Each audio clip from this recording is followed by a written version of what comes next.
Good afternoon, everyone. Welcome to The Reason We Learn. I am Deb Philman, your host. And today in the studio, I have Lily Tang Williams. I'm very excited to speak with her. This is going to be a great show.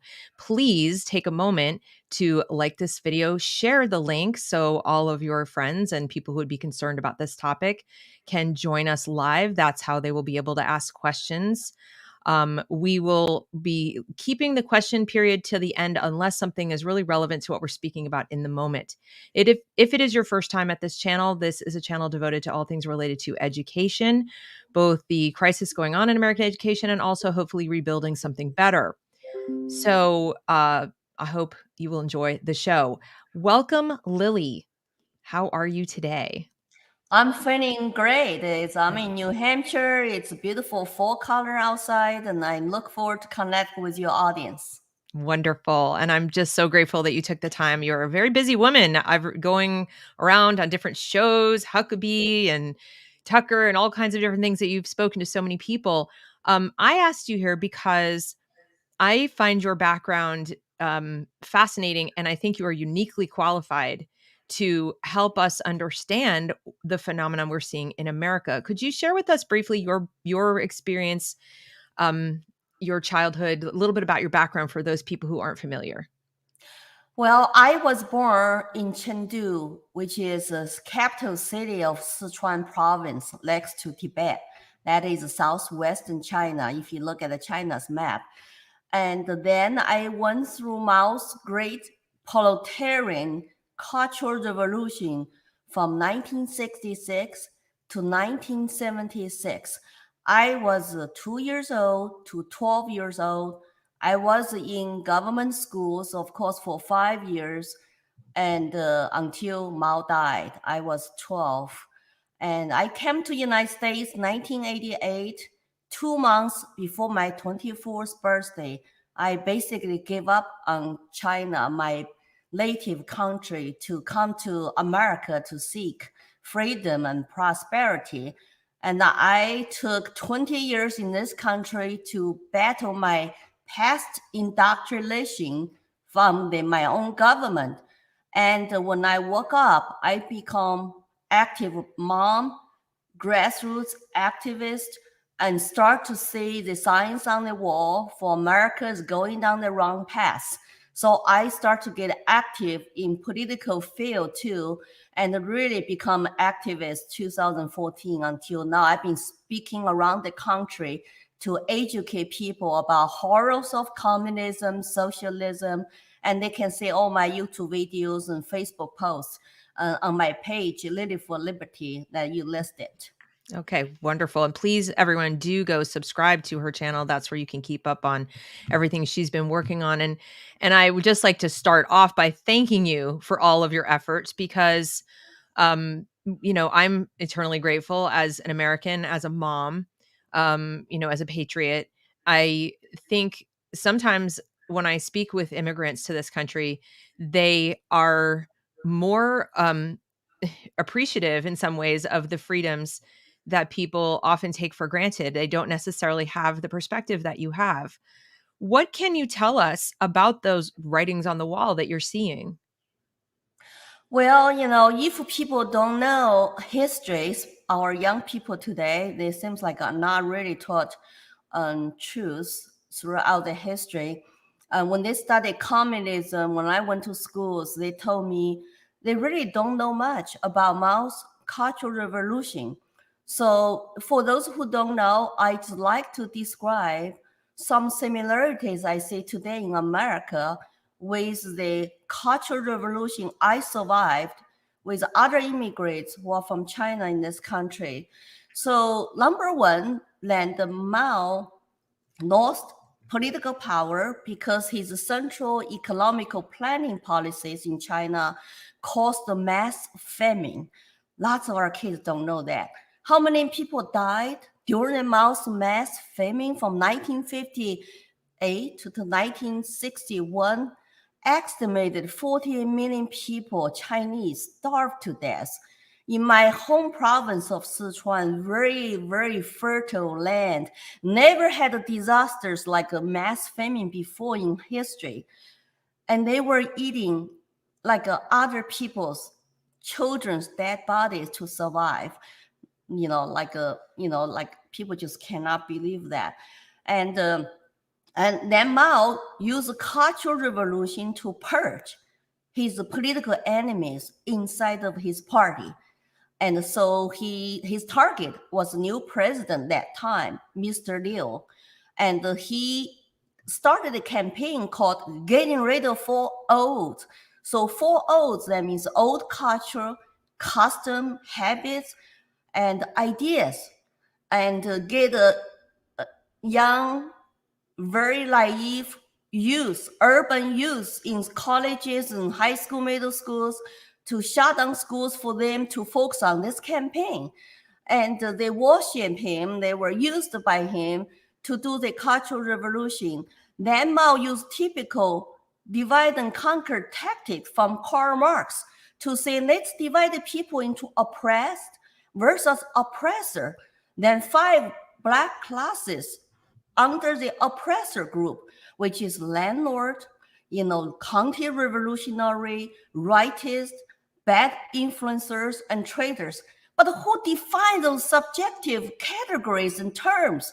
It's the party, it's Chairman Mao. So anybody who dared to challenge the party or even gave feedback, disagree with their policies, will be categorized as a black class. And then they use a public square for struggle sessions.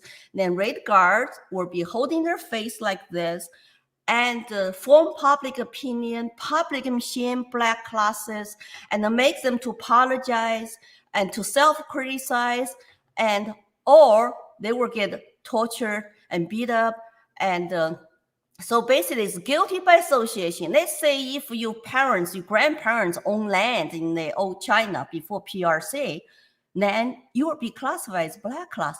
But those young kids who were under tremendous pressure to draw the line with the black families. So this kind of ritual going on for a long time. Think about 20 million people died under Cultural Revolution, and Mao barely just used all they used for achieving his godlike leader status.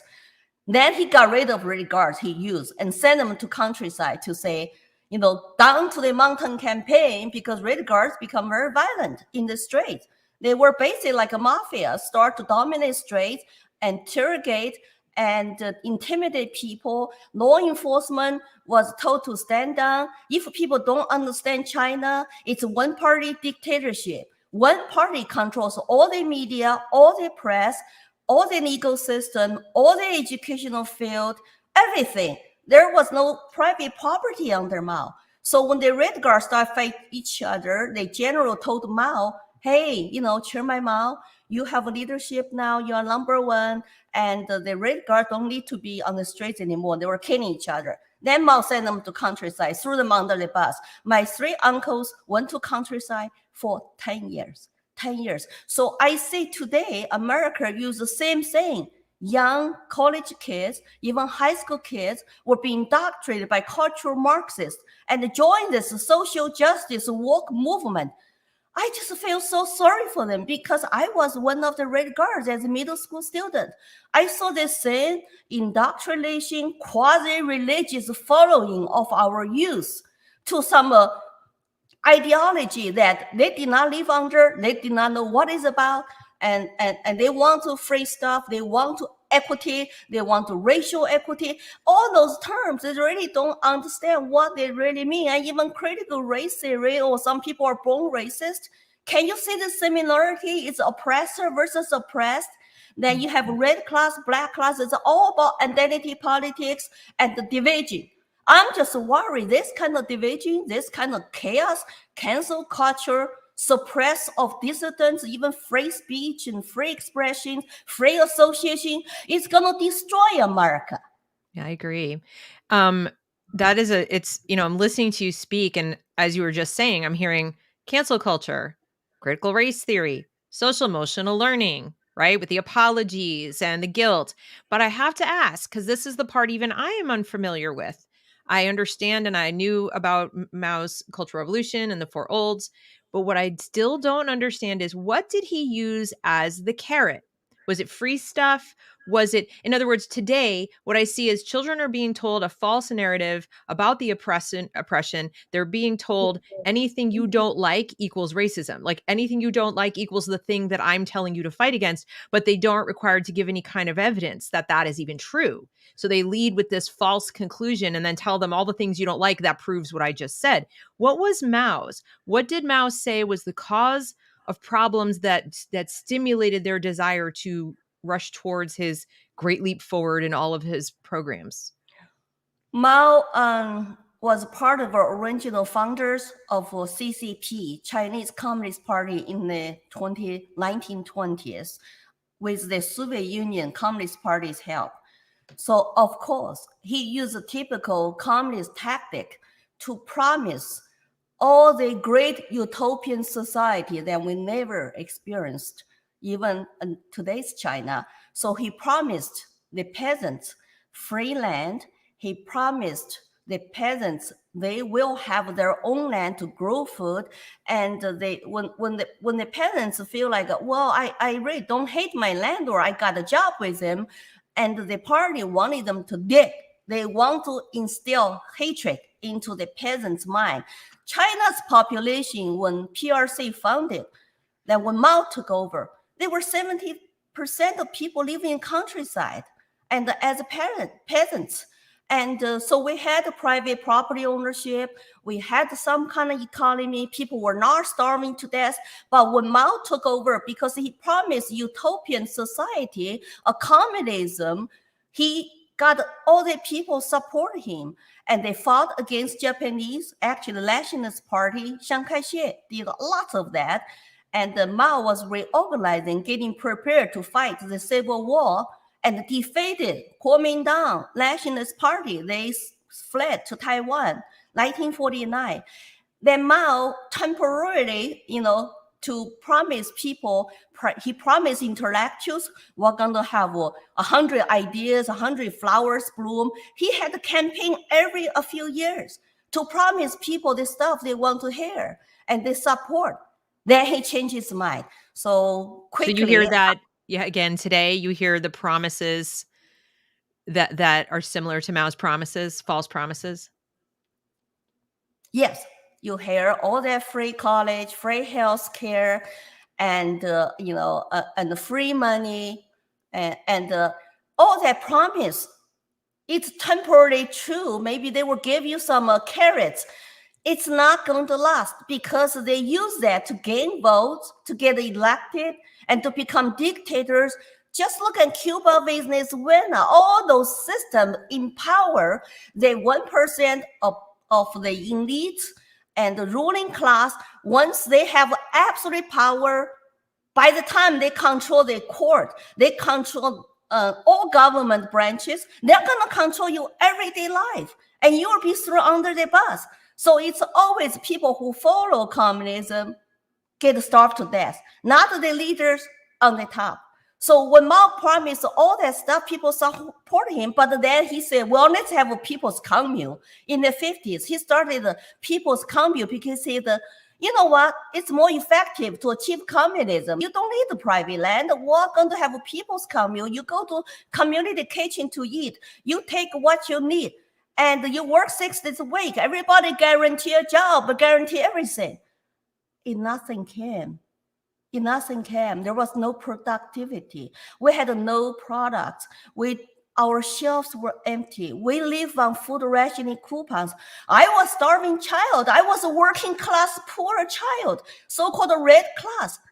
I had to catch rats with my uncle to survive, because we were allowed to have 2.8 pounds of protein coupons a month for a family of 5. So I was starving. I was hungry all the time, and people don't understand. The top have all the meat they wanted, and we were living on food rationing coupons, and no toilet papers, run out, couldn't afford it. One brand of everything, and stand in long line to use your food rationing coupons. I'm just worried in this country, they're trying to sell progressive, socialist, movement and the policies and the welfares to the people who vote for them. But eventually, guess what? They become absolutely powerful, and they're going to throw you under the bus. And what happened to me will happen to us. That's why we want to come out, warmer people. We don't want to go down that path. The utopian will never come. No, no. And the children are vulnerable because they don't have that knowledge of the past. They don't know about China. I posted on Twitter the other day an example of a middle school assignment from New Jersey. They are reading something called Chinese Cinderella. Do you know this book? No. It's a memoir of 1940s China. Now, they're being very sneaky about this because, of course, prior to the Mao's takeover and so forth, there were some old customs like foot binding, and there were some other things that were maybe, less than wonderful or less than savory, but they certainly weren't very widespread either, right? They happen and they get a lot of noise. But so this story is about a daughter who was unwanted because sons were preferred, which guess what? Didn't end with Mao. But anyway, so they're reading this book, but the accompanying historical perspective reading takes the position that, China's movement towards communism saved women, protected women, that Mao outlawed the beating of wives. Oh, wasn't that wonderful? And then there is a question after the reading that asks the students, these are American students in an American public middle school, what benefits did the people get from the rise of the Communist Party in China? And I'm just shaking reading this because even though they threw in a little bit, they were like, oh, there were some people who starved and that was kind of bad. They equated it to when we bombed the Chinese embassy during Clinton's campaign in Eastern Europe, as if those two things are equal, as if bombing an embassy because they were letting the enemy use their computers is equal to starving tens of millions of people. This is happening right here today, and the students don't know any different. They don't know. I bet the teachers don't know either. Well, when I go to school to speak about our stories, the history social study teachers say, oh, we did not know that, Lily. Mm-hmm. They did not learn that in teachers' college by their lefty professors, and to really focus on the horrors and sufferings of Chinese people under communism. How could they teach our kids? That really point out to you what is wrong with our educational system. And they cherry picking, they always cherry picking, include our social media. They always glorify communism, then condemn Nazism. On this same thing, it's all collectivism. It's all Nazi party is a socialist nationalist party under Hitler. So I don't understand why our young people will dress up like Antifa, hold the communist flags, hold the Karl Marx poster, and even wear Mao's t-shirt. What are they worshiping? They don't understand what they're asking for. They're asking for their future in slavery and oppression. And the woman, of course, got rid of foot binding, which I support. Foot binding was very painful, called lotus feet. My grandma is a fighter. She died at 88 in 2007. But when she was a little girl, she refused to bend her feet. You can marry up if you make your feet tiny, because Chinese men love to worship little tiny feet without regarding the painful process of that crushing the little girl's foot bones to keep the feet not growing. But look at what his policy did to all Chinese women. First of all, you must work. It doesn't matter how many children, infants you have in the home. You must work 6 days a week. You have no choice of being a home mom. That's just capitalist lifestyle. Also, that's what they call that. Wow. And a woman were not allowed to be a woman. We were not allowed to have a hair laid down past our shoulder. It's not a political correct, even hairstyle. We were not allowed to wear beautiful, sexy clothes, Chinese style dresses, jackets, soak were banned. We need to dress like men. Does that tell you something? It sounds familiar, doesn't it? Yeah, we need to be plain. We need not to be sexy, and we need not to wear colorful clothes and you'll be criticized, and we need not to smile whenever we feel happy. So it's all that the real oppressive regimes, policies make people live in hell. We did not even know it because we did not know what outside world is like. We just see yes man, yes teacher, yes party boss. And I always like to look pretty, but I was criticized. Like even have bands. I need to look revolutionary like this. Is it ugly? But I want to have some bands. I like to keep my picture in my album. I was criticized to have a little, like a bourgeoisie lifestyle, capitalist lifestyle. So I had to hide all that. And if I show self-confidence and like to smile, I told my girlfriend, I would be first one to join Young Pioneer, which is Mao's grassroots elementary school organization. And she reported on me, and that tell you how sick the society was. You could not trust any friends, and you could not even trust your family members. They can report to Red Guards during the Cultural Revolution, and you will be in trouble. So you just keep all your private inside, and it almost like live as a double life and double faces. Because I wanted to move up. I was born to be competitive. And so I said, well, I'm not going to trust my friends anymore. I'm going to join the Red Guard, Young Pioneer. I'm going to move up because my family were dirt poor. They did not get enough food rationing coupons, did not even get a milk coupon because their position was so low, because my parents were illiterate, working class, and they had no education. Even though my dad was party member, he could not get promoted because he cannot read in Chinese. So I said, I'm going to get the best education. I'm going to become very successful. So just have more food supplies. And so people don't understand. They think everybody is equal, everybody is free under communism. No, it's not. Except our community housing was free from my dad's state factory.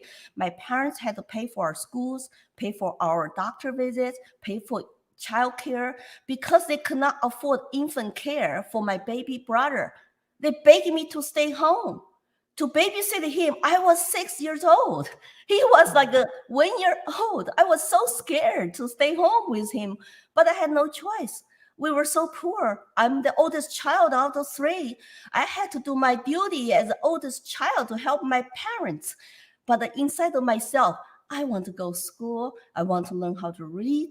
I know how to change my life if I'm just hardworking and have good memory. I have some brain.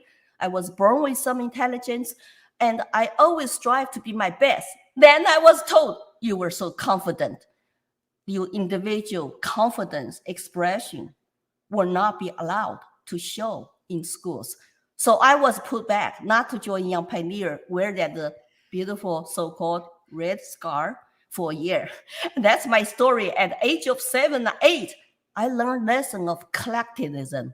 It's nothing about you as an individual. Don't show any confidence. Don't show any expression. Just go with the flow. Be part of the numbers. Be part of the robot masses.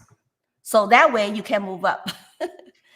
Do you see the same impulse to crush individualism in the teaching today? We have the social emotional learning questionnaires. They claim they're looking for mental illness, but I can't help but feel the mental illness they're looking for is individuality. Well, that tell you a secret. It's not really a secret. Under totalitarian regimes, lots of mental ill people are actually being abused, and they always sometimes, let's say, you could be a political dissident or black child, and they can use a mental health label and to treat you badly, even lock you up in mental health institutions. Today's China, artists, for example, intellectuals, and if you say something outrageous against government, they lock you up in mental health hospitals and tell people she's mentally ill and her art is mentally ill. That's what I'm saying. It's so dangerous when you have this kind of radical left, Marxist cancel culture. Anybody, even comedian like Dave Chappelle, like, oh my goodness, and Bill Maher, all those classic liberals, and come out and want to still exercise truly what the classic liberals do, which is a free speech and freedom of expression. And the comedy is supposed to be funny, not supposed to be PC. That's why in China today, There's no political committee. You dare to criticize any leaders and party. Even billionaire Jack Ma can disappear for a few months, and his company will not be allowed to list it in Hong Kong, in the US. And he came out to say, well, I'm going to donate how much to the charity, and I'm going to leave as a board member chairman. Under that kind of system, no matter how much you have as a personal billionaire or millionaire, you have no lawful protection because one party controls the laws. There's no rule of law. There is only rule of man, a few madmen, and there's no woman on that group called the political Politburo. 7 men control over 1.4 billion Chinese. No elections, no votes, no democracy. And our medias don't talk about that. Or maybe they're ignorant about that. Yeah, well, when you have the NBA and Disney are pretty much more concerned with what the party thinks than what Americans think.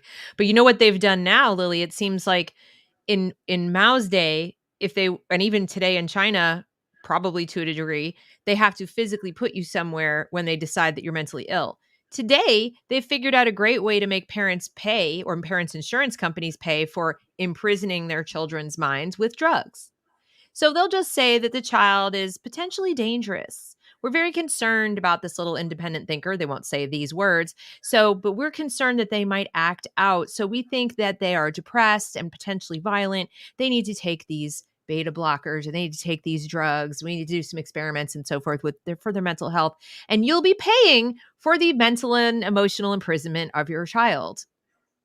And you won't even know it because you're not allowed to know. Well, enslavement of the minds, the typical, also the communist way, and today's China totalitarian way. And I want to talk to all the parents out there. If the communist Marxists take over the country, you will have 0 parental rights. We did not have any parental rights. So when I was in school, we had a child student file. The file is a secret. Parents are not allowed what goes that file. Only government agencies and later your future employers are going to look at that file. The privacy data does not belong to you children, does not belong to you. It belongs to the state. We did not own anything. You could not own your children. When the state lined up your children in schools to take vaccines, you must take medicine. No parental consent necessary. And if the government officials, school principals want to come to your home, sit on your bed, and talk about everybody to be on PC, on the correct page with the party, you have no choice, no appointment necessary. So parents, where you can today, you need to take back your schools. You need to exercise the parental rights where you still can. And you're going to run for school board. You're going to tell school board those people who think you have no right to say what the curriculum your kids are going to get from school, like the current governor of Virginia. Those people are not really American elected officials anymore. They're somewhere else. We are Americans. We need to have parental rights, and our children do not belong to the villages. That's what the communists believe. They belong to the state.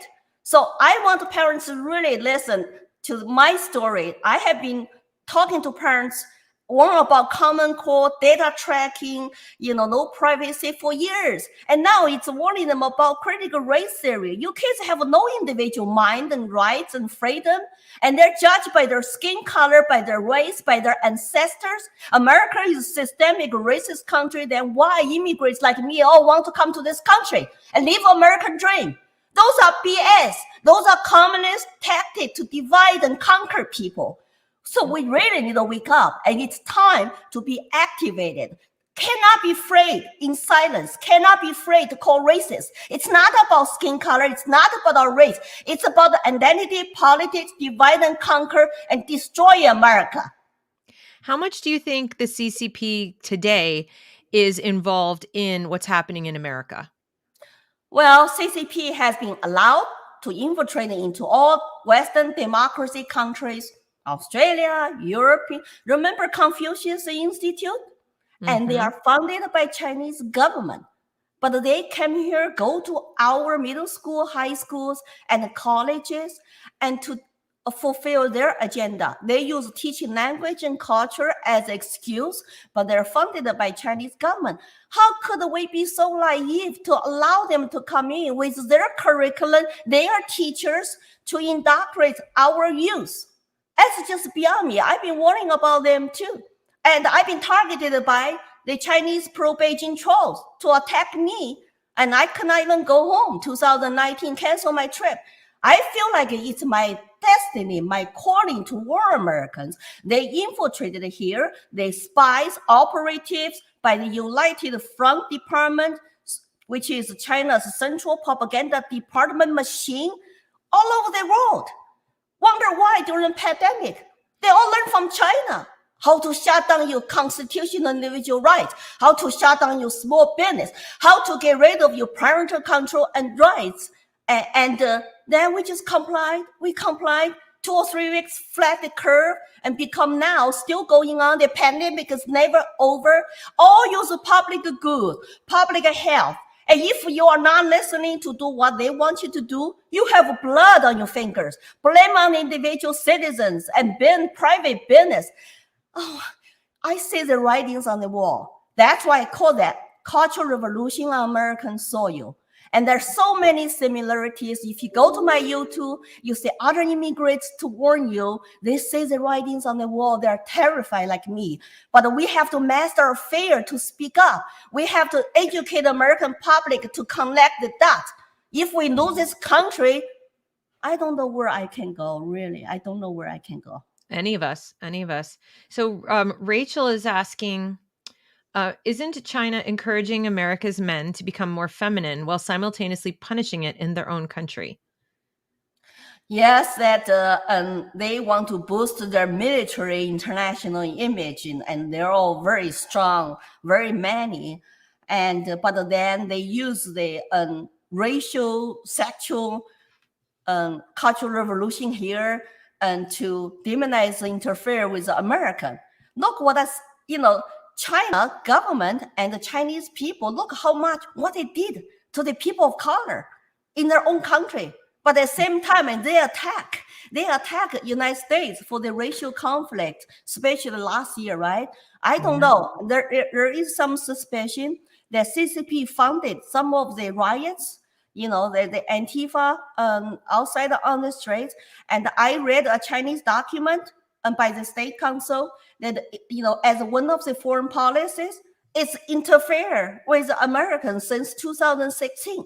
Because, they wanted to, their people inside of our government, the people can be bought, can be paid for, and can be corrupted, and in line with their ideologies, which is power and control, and have no regard for individual citizens, want to live with dignity, with pride. All those people think we are country pumpkins, we are peasants. I suffered that all my life in China because my parents have no power, have no connections, have no money. They trade me and they look down on me like, you cannot do anything. You have to suffer. You just have to comply. That's why I left. I had to walk away. I went to Best University to study law. I wanted to change China into rule of law society. I could not achieve that. And I was told to comply by the Communist Party committee in my law school. Every department has a Communist Party committee besides your dean academic. So like always 2 parallel lines of supervision. Guess which one's more powerful? It's always the party. And the party is always right. And that's the number 1 rule, no matter where you are in China. It's the party is always right.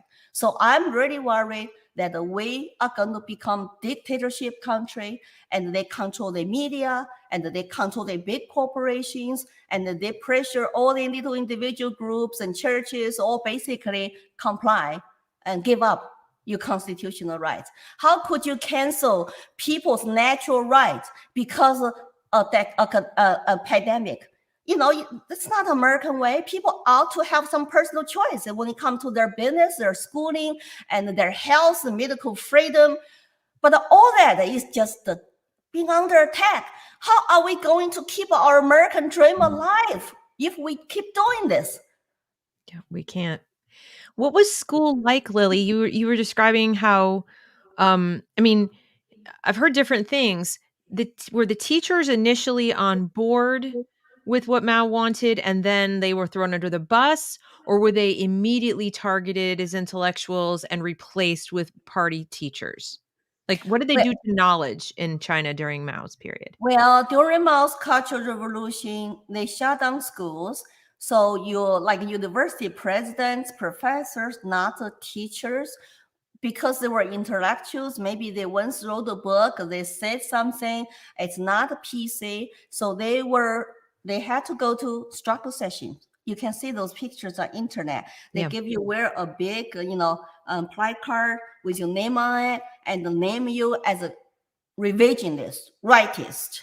And Mao promised intellectuals, you will have a freedom to say whatever you want. No, he threw them under the bus. Lots of them supported the communism taking over of China.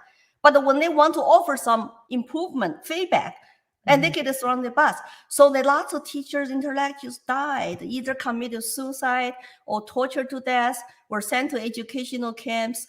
And so that's a sad thing about young people who are naive, who actually really had some blood on their hands. And some of them turned their parents over to Red Guard. And so parents tortured to death. There's one guy who would go to her mom's dying spot to talk to her mom every day. He was 16 years old. And he threw her mom under the bus, reported her mom be a black class and, say something not PC. And he was young. He thought he was doing the right thing. He was be loyal to Mao. And he lived with that guilt, never married, never have children. He lived with that guilt all his life. So I really want to talk to the young people today because I see them as victims of this lefty indoctrination, and they will suffer the consequences later. We want to teach people actually real history. And let's say, even in slavery, real history, civil rights movement, and not encourage people to be racist. In individual cases still exist. Sure. But as a whole country, we have so much common ground. And parents have so much common ground. It doesn't matter party, doesn't matter when you voted for president. But we need to come out, be united, and basically to keep America as still a land of opportunity instead of now we're going to become kind of socialist, communist country. Right. So, and then Kathy is asking this question. I want to get this up for you. She says, does Lily think we've already begun to see the emergence of a social credit system here in the US? Yes, I have a video I did and talk about vaccine passport. There are some big blue states and cities are implementing that. That's what a typical Chinese government did. We have a household registration, which is confine your family into where you registered to live. When people were starving, they could not even travel to another village to beg because, hey, show me your papers. You're not supposed to travel without permission. And today in China, then the personnel file is finally over. People can get jobs, have labor market now, because China today is more fascist country. You have private property, but you also have no political freedom. So they still require your papers. So now we are emphasizing papers. Now by dividing people, vax, not vax, carry papers, carry passport, it's very dangerous because if they put that QR code on your cell phone, and no matter where you go, you can swipe your phone, track by code. It looks like just like China's social credit system. And they're tracking us, our bank account. Did you see that what the Treasury Department, Feds want to do? They're going to not allow you to have financial privacy. Any cash transactions, any accounts over $600, they think they have a right to track you. They're going to hire more IRS agents. How popular are the IRS agents in our country? If you love them, please give your money, donate to them. Yeah, please do. Charity is very good. Volunteer donation, I encourage that. But to force on to all the Americans, in the name of security, that's the name they use, public goods, security, public health, and cancel individual rights. It's a typical tactics. And Right. even including the FBI, DOJ want to track parents who go to Yep. school board meetings, who feel passionate to speak up. You might be qualified as a domestic terrorist. That's Yep. just like China today. Exactly right. I know the FBI is currently asking Google for data dumps for keyword warrants. Of course, we don't know what keywords they're doing warrants for, but we can infer based on the DOJ's recent activity. Do you ever get questions when you do these appearances at schools? Yeah, you mentioned that some teachers say, I never knew this, but do you ever get people claiming you're not telling the truth or denying it or saying this can't be real or saying things like, because I get this, I've compared it to Mao's China and I've had people say to me, that's paranoid, you're a conspiracy theorist, you're delusional, that could never happen here. And the big one is, why would we do that? Why would our leaders do that? Why would they do that? Why would they want that? And it seems really bizarre to me being like, "Well, why did Mao want it? It doesn't matter why they want it. They did it." Like, what does it matter why they want it? They did. Power, power, Yeah. and control. Guess who benefits once we become a progressive socialist-like country, or even eventually communism? People don't differentiate. Oh, communism, socialism are different, or democratic socialism is Right. different. It's a massive welfare state, like European countries, and people buy into that. I would suggest them just go to Europe to live, to say what is the job growth they have. And actually, lots of European countries are not real socialist countries, No, they're and not. they just have a big welfare state. But the thing is, that I think I lived under central planning, total communism. Then later, Chinese economy with socialist characteristics, and I love to come to America. I started my own business, and I become, a self-employed entrepreneur with nothing. When I come to this country, I had nothing, $100 borrowed, could not speak English, almost 24 years old. Oh, my professor, $1,200. I started negative in this country. I'm living American dream today. I have 3 home business. I have financial freedom to speak up and for the cause. And there's nothing you cannot achieve in this country. Skin color is not excuse. And the single family parenthood is not excuse. But we do need to find out the reasons why some people of color cannot come out of poverty. There's lots of conversations need to be happening.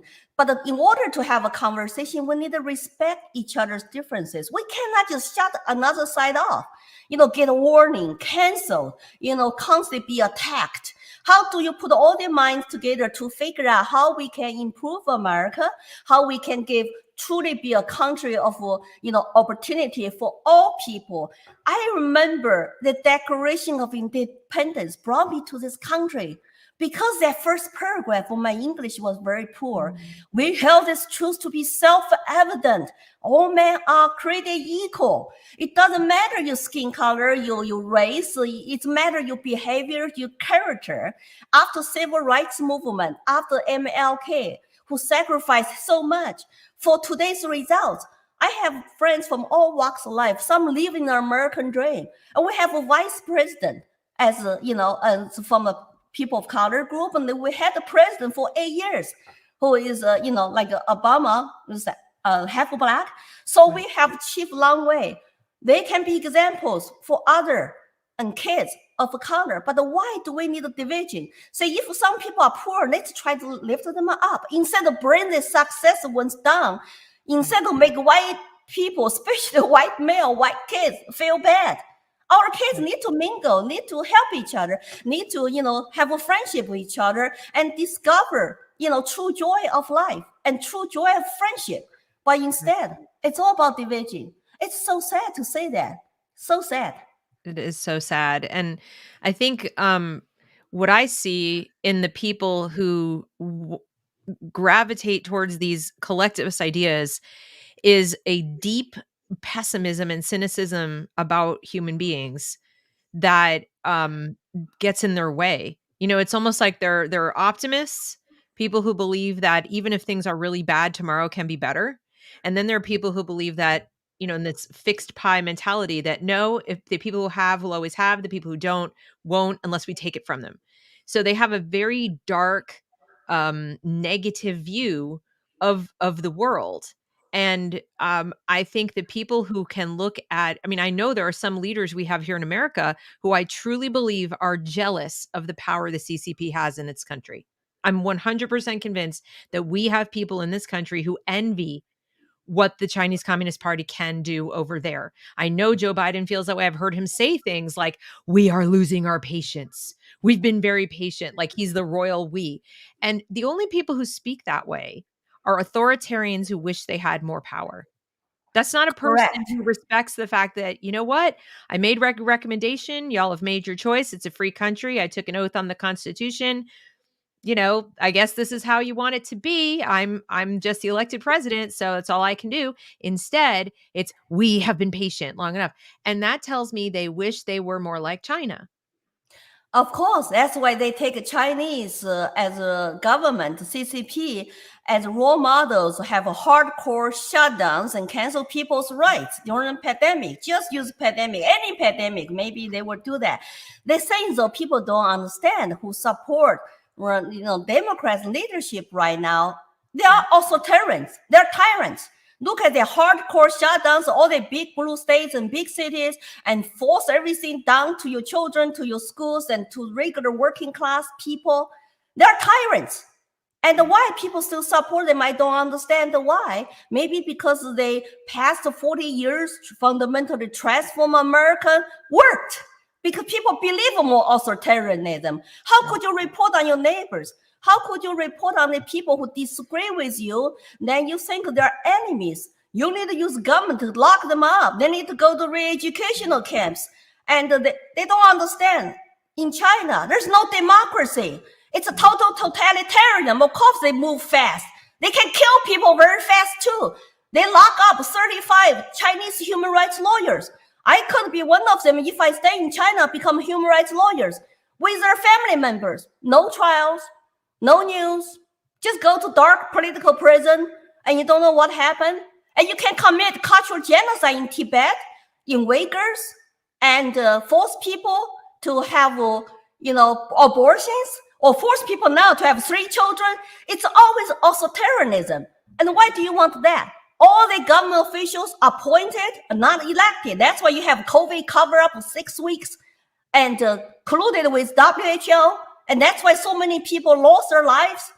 And it's like you want efficiency of government? That's scary.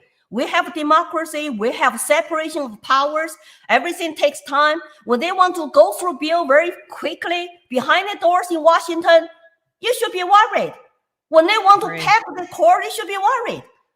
Because that's efficiency of government totalitarian. They can move very fast. They can spend money, print money very fast too. Inflation's up, shelves are empty, supply chain is a mess, and you want more government and free in stimulus checks? I don't think so. Exactly. Nomad, thank you for the super chat. Nomad says, Lily, how do you feel about the TikTok app? Well, TikTok is owned by Chinese parent company based in Beijing. According to Chinese security law, national security law, they also imposed that to Hong Kong last year. You have to turn over all the data if CCP request, if the government requests at the name of national security. I would not use it. I would not encourage anybody to use it, but our youth don't know that. And they put on their phone, they put bank account on their phone, they put everything on their cell phone, they become their little slave of their cell phone. And it's just amazing that that's what today's social media is about. That's why you see our kids, mental health issues up, suicide rates are up, and they're indoctrinated to believe only the authoritarian messages and constantly feed you. I have an iPhone. I get constant notifications. Lots of them are lies, are inaccurate reporting.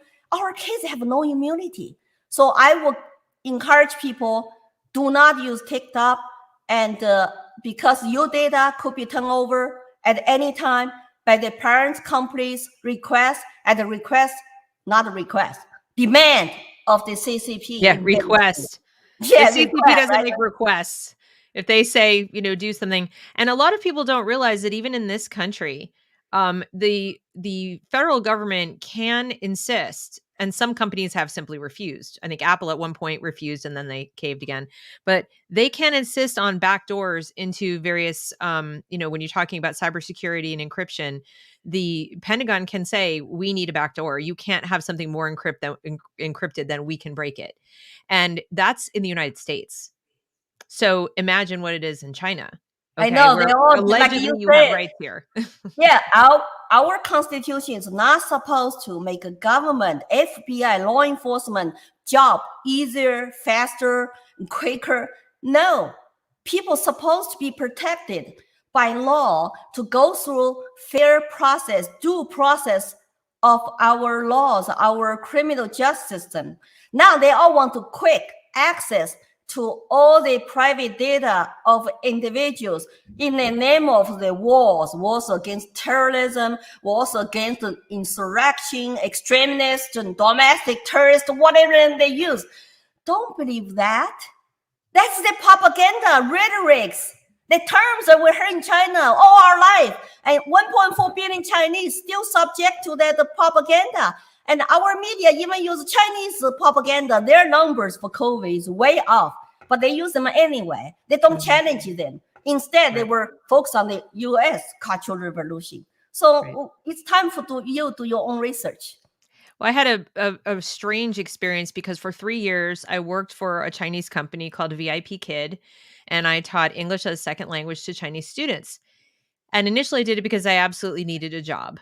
And then I stuck with it because I kept telling myself, well, maybe I can see it as a kind of cultural exchange, and these children will see that a Westerner is a good person, and, that there'll be some give and take, and I'll learn about them and they'll learn about me. And as time wore on, especially after COVID, I started realizing that this exchange is one way. I had a student show me, thinking he was being funny, show me propaganda films that he was being shown about the United States and COVID. And he was laughing and giggling and saying, this is hilarious. And of course, it made us look like fools. And this is what a 10-year-old child was being shown. And then there were other students, we'd ask a question like, who is a hero? Who's a hero of yours? And they would immediately glaze over and say, Mao. Mao is my hero.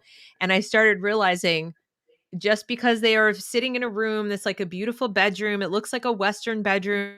It's like they have toys, stuffed animals, they have artwork, and they have books, they have all similar things that looks like American child's home. They still would speak to me and express things that were very clear, being indoctrinated. And then I just got to chill. I just got to chill. It's it's on the surface. And I think people will see that and say, "Oh no, look at Beijing. It's so beautiful and shiny and new." They see pictures, they see video. No, no, no, it looks just like New York, only cleaner. And then like, no, it's an illusion. It's an illusion. They just figured out Right. how to That use the money people, better. Chinese citizens know it's all good news on Chinese government propaganda, Twitter, Facebook, newspapers, videos. They even pay money for the pro-Beijing Westerner to YouTube shows for them. So be aware of that. I know VIP. I know that she today is actually doing a cultural revolution 2.0. He wants to be Mao, and he encouraged or demanded common prosperity. It sounds similar what we are hearing in our country. Yeah, it's a shared prosperity. Government does not create jobs. Does government only print money, build a big bureaucracy, live on taxpayers' money?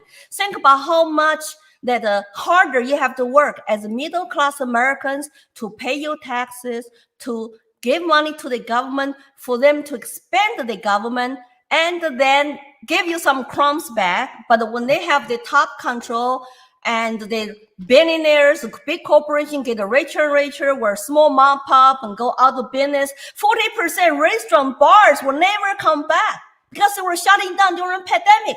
And lots of them were immigrants, small business. So people cannot buy into that. You know, that shared prosperity, all that the rhetorics is going to get us down into like someday Cuba, Venezuela, and China. That's why I feel it's my destiny to say, we don't want to become like China. I love this country. We want to make sure American dream stays alive for our children and grandchildren in the future. So it's time 95% of Americans unite against this cultural revolution trend, against critical race theory, against social justice warrior movement. And just sit down, talk to each other, and respect each other, but resist at your own local, level. Do you have people calling you, paranoid or saying that it could never, like I said before, like it could never happen here? Or have you been called a racist for being All the opposed to critical race theory? Well, they trying to discredit me. If they don't want to listen to my personal stories, they trying to discredit me. They can call me all kind of names, right one, radical. Because I'm married to a white guy, I could be white supremacist now, and and it's okay. White adjacent, I think is the term. What is that? And Asians, because they lots of Asian parents come to this country, work hard, invest wisely, they're educated, and they're good with math. So we are in Washington State, they categorize Asian students with white students. So now, we could be, our kids could be so-called oppressor group.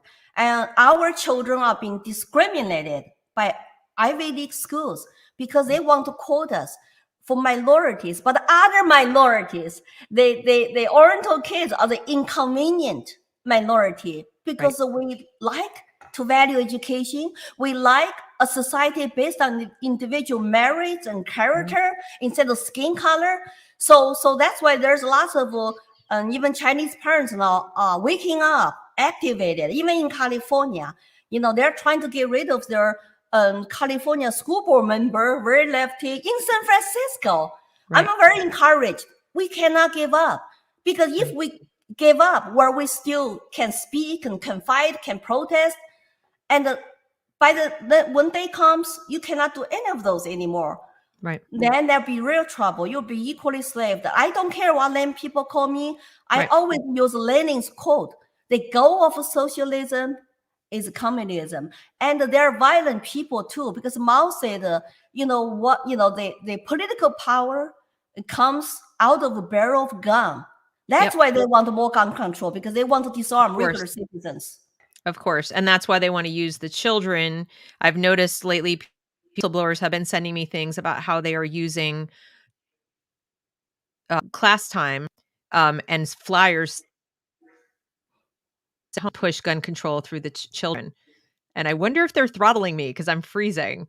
Can you see me? Can you hear me? Okay, because they were frozen a second. And this has been happening to me lately when I get to particularly controversial times in my lives. So what specific tasks, you mentioned running for school board and other things, what other things would you suggest to people currently that they do to fight back? What can we do, Lily? Well, first of all, you have to understand, I hope people understand and educate themselves, not going to mainstream medias and social medias, but alternative media. There are lots of them on internet and on YouTube, like yours is one of them, and belong to the parental groups you feel you can identify. So educate, understand, and connect the dots. Once you wake up and you want to get involved, you want to help, politics is local. You don't have to wait until some other years or another political leaders come to save you. No, nobody can save you except yourselves. You get activated. If you can homeschool, pull your kids out of public schools and go to private school, do that. If you cannot, go storm your school board meetings, express yourself, your passion, your dissatisfaction, what they're teaching to your kids, and what is racism they're actually pushed on your children, and teach them to hate themselves, hate our country, and hate other people. And you need to voice that opposition. And when they threaten you, don't be afraid, don't keep your head down, and run for school board yourself. I see lots of parents, like in Virginia, Loudoun County, they're great, they're role models. And write email, if you don't have time to go to meetings, if you don't have time to get involved, run for office, donate to the candidates who represent your values. It doesn't matter. You worry about your job, you worry about your career, your business, your private property. Those will all be gone matter. anyway if they win. That's right, exactly. If they win, they're going away anyway. So, and I want to clarify for any of the censors who are watching that when she says storm, she means go as a large group. She does not mean partake in any violent activity. Please do not get any negative ideas from her or this channel. Don't put words in our mouths. What we are saying is that parents should feel empowered to use their voices and don't let name callers stop you. Am I correct in that? I just want to make sure, because you know how they'll put words in our mouths when we use words like storm. Of course. I'm all encouraging peaceful protest, peaceful speaking up. You can speak up with passion, have a good argument, have a good choice of words. I do not want the violence at all. No. I think that's something we can still do peacefully to express ourselves with passion. But the thing is, so if they target you because you speak up with passion and they shut you down, then they got a problem. They think they have a moral superiority over parents. They think your children belongs to them. They think the taxpayers' money funding their salaries, funding schools, and belong to them. That's not your place to speak up. And that's wrong. That's not America. We all need to speak up where we can. Exactly. And you know what?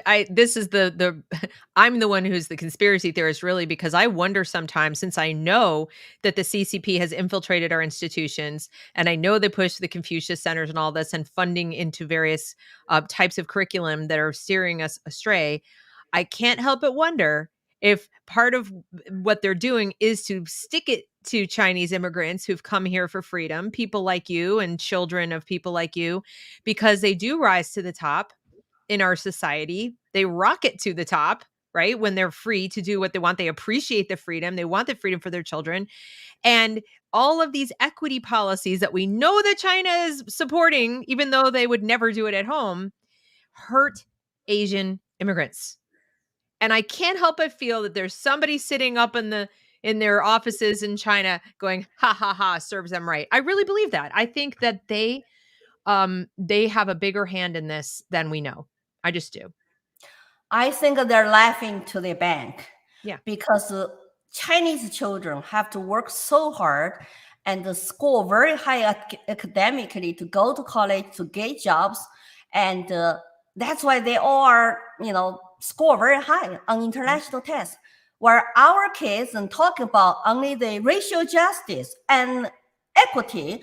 So the Chinese parents value education and value school quality, and they realize it doesn't matter. Some schools are canceling middle exams and final exams, and maybe someday you don't have to even take ACT anymore to go to college because it's all quotas based on your skin color, not your individual performance.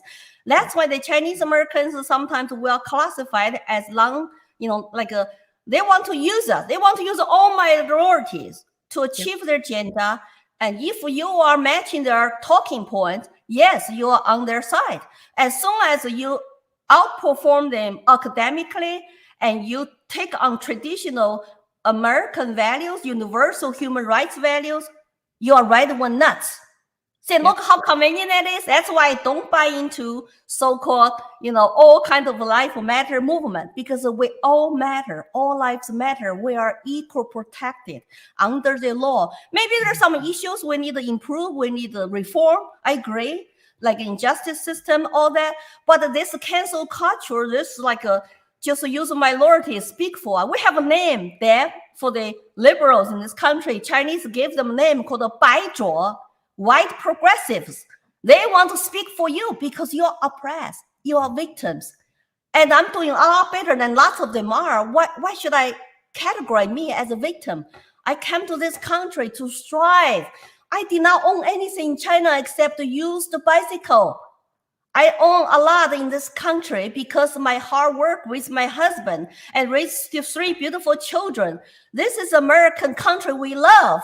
And this is a land of opportunity. That's why you have immigrants all want to come. But they choose who they want to come. They don't want Cuban immigrants, refugees to come. They don't want Hong Kong freedom lovers to come because they will not vote for their socialist agendas, but they want to choose and pick when it comes to, oh, what kind of immigrants we want to come to our country. This country is totally, kind of messed up right now. And I hope people to realize that. I hope so too. I hope we can just keep, as you say, keep using our rights while we still have them. I think that's really the key. If you want to keep your rights, you have to use them. You have to exercise them in your individual life when you leave your home today, whatever that might be. Speak your mind. You don't have to be rude. You don't have to be aggressive, but don't cover it up. Don't lie. Don't hide yourself. Don't go around trying to protect the feelings of people who are trying to control you. That doesn't make any sense. And that is something I think that where we have an advantage in America, that is part of our culture, or was, that people who came to this country from other countries were strivers like you, Lily. They were people who said, I'm willing to leave everything and risk everything to take a risk on myself, to take a chance on myself. And I think that's still alive in us. I think Eric July did a video the other day talking about that, how he still thinks we will win in the end, that liberty will triumph. But I hope that people listen to you. And I'm so grateful that you came to speak to my audience today, and that you are continuing to do what you're doing. You don't have to do it. As you say, you have a beautiful life. You could continue living your life, but you feel like you have a calling. I share that. I feel the same way. I feel like I have a moral obligation to talk to Right. people like you and platform people like you. But, even if you're out there watching this and you don't think there's something you can do, there is. It's called live your life and make your choices. And don't let anybody speak for you. Don't let anybody, no one's coming to save you, so don't let anyone speak for you. You speak. Right? Correct. And that also, we are the majority. Good, conscious, common sense people in this country are the majority.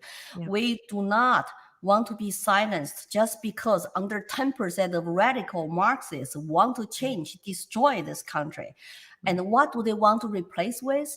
Socialism, communism. They don't even say. That's the tragedy. They don't even say. But they just called different names. It doesn't matter what name they call. You look at the tactics. You look at the similarities with what happened to us throughout the history when you live under that kind of regime. So like you said, we will speak up as a majority, and only you can save yourself, save your children. You cannot say, oh, let other people to do their job. Lots of people just say, oh, let them do it. Let them do it. Yeah. It's not going to happen if we don't have the numbers. We have to show the numbers. So I hope you all can share my stories. That's at least you can do this interview. And also my Facebook page, Lily for Liberty. Yeah. And you can message me. Let me get that out there for people just to make sure. So you're at Lily with the number 4, right? Lily for Liberty.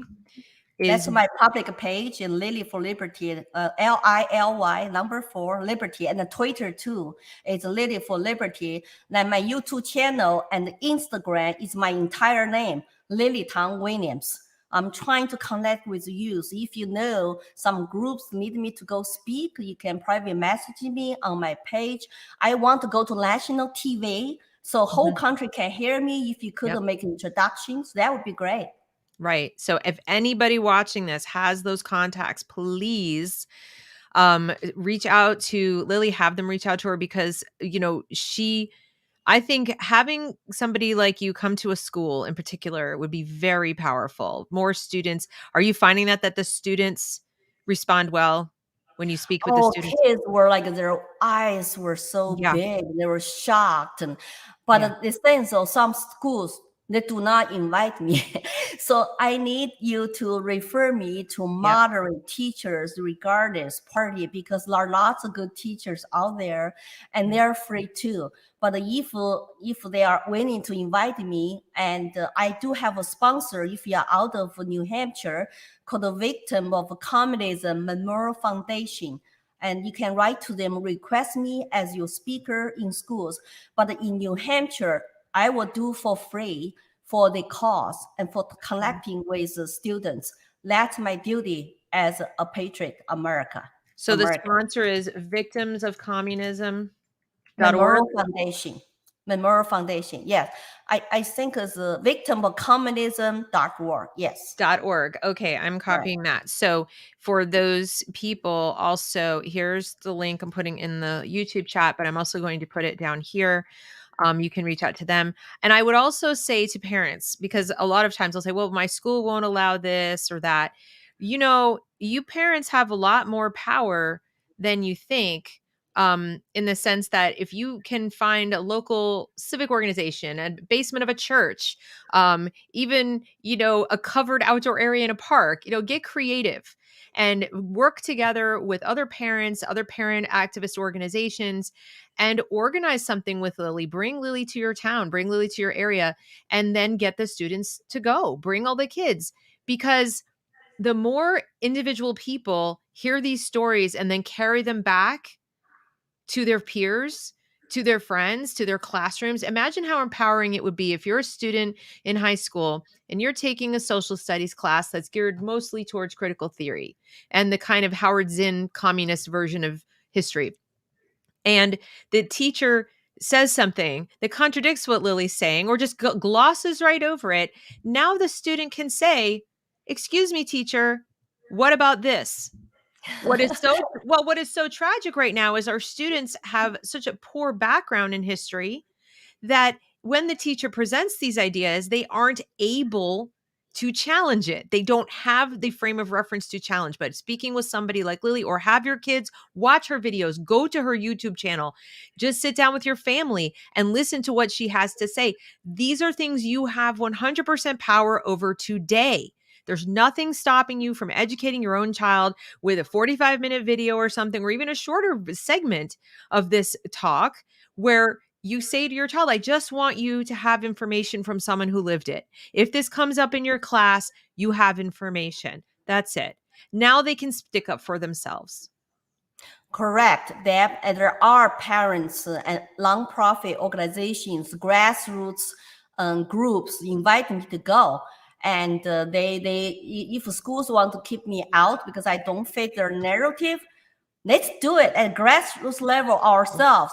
Libraries and churches, nonprofit conventions. And Chairman Mao said, young people are like a piece of blank paper. You can draw most beautiful picture on that paper. That's exactly what the left is doing to indoctrinate our youth who are naive, innocent, their mind. By the time they go to college, it's almost too late. Let's do it with middle school students, high school students who are just learning about communism, but they don't spend enough time learning world history on communism and the horrors of communism and socialism. Exactly. We need to counter strike. So 100%. follow me on Facebook and write to me. Yes. They talk about, next time you hear someone say they're whitewashing history, remind them they're actually redwashing history. They're removing everything. So Lily, I am just so inspired every time I hear you speak and speak to you. You just are so inspiring, and it really keeps me going. I have my dark moments. Anybody who knows me knows that I have my days where my heart is heavy. But when I hear you speak and I know what you've been through and I know what you've overcome, it makes me feel like I'm a whiner. I really have to just toughen up and keep going. Well, be honest, Dad, my life is I will never leave America for China, okay? So our life here, our freedom here are very precious and fragile. That's why we need to defend it now, because I know the worst of it. I could not even have anybody interview me in China. I could not speak like this, totally quiet and totally alone. We have each other here. That's why I'm still very positive. I'm very cheerful. I'm happy. I want to come out, defend the American, defend our country. And we need to say, giving up is not an option. No. And we have no place to go. The world will be a very dark place when you let the Communist Party to take over all the countries. So let's do it now. And let's do it in such a nice way, respectful way, so we can win people over from the middle, from another side. Yeah, we definitely should do it. Lily, do you have a locals? Do you have a locals community yet of your very own? or not yet? No, I'm so busy. I I know haven't you're looked so busy. into Okay, that. well, Yes. maybe someday. I But need a lot of volunteers. here's what I will do, and I'll promise you and also the audience, somebody has asked if there is a page of resources. What I will do is take all of your links and all of the resources you've just given us, victims of communism, and also the other things that you've told us, and I will put them in my locals community for people to see, so that at least the audience there, and I will put it in the free section, so you don't have to be a subscriber there. I want you to have this information, and I will keep it over there in the resources on my locals, so that and someday when you get your own separate community, then it will be there. But for now, I will promise to promote that, because I think more people need to have you come to their area any way they can. Sponsor a trip, whatever. And how are you going to write a book? It's on my list for a long time, but today's young people don't sit down, read a book. And I have been focused on my YouTube channels and focused on my Facebook, Instagram, Twitter. And someday when I can totally relax and once this craziness is over, I'm going to write autobiography. So stay tuned. Good. And I don't want to be canceled. I don't know, because the cultural revolution, I'll cancel books too. We will make sure that you get a publisher, and it will happen. Lily, okay. Thank you again so much for coming on. For those of you watching, or if you joined late, the replay will be up immediately. You'll just need to, you might not find it in the list of videos, but if you have the link from Facebook, Twitter, or some other location from Lily's Facebook, you'll be able to access it.